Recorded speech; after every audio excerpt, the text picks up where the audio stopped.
আসসালামু আলাইকুম প্রিয় টেকনিশিয়ান ভাইয়েরা। আজকে আমি আপনাদের সামনে একটি সোনি 42 ইঞ্চি এলইডি টেলিভিশনের একটি পাওয়ার সাপ্লাই দেখাবো। সেটা এখন দুটো অবস্থায় আছে। এটা কমপ্লিট করতে হলে প্রথমে আমাদেরকে 3.3 ভোল্টেজটা চেক করতে হবে, সেই ভোল্টেজটা আছে কিনা।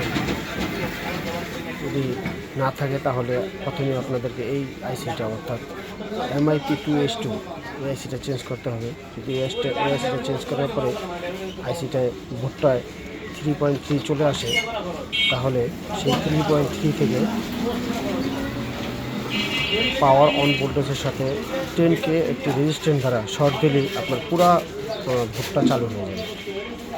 তো আমি প্রথমেই এই ভোল্টটা চালু করার জন্য MIP2S2 এই আইসিটা চেঞ্জ করব, তারপরে আপনাদেরকে পরবর্তীতে ভিডিও দেখাবো বাকিটুকু। ধন্যবাদ সবাইকে।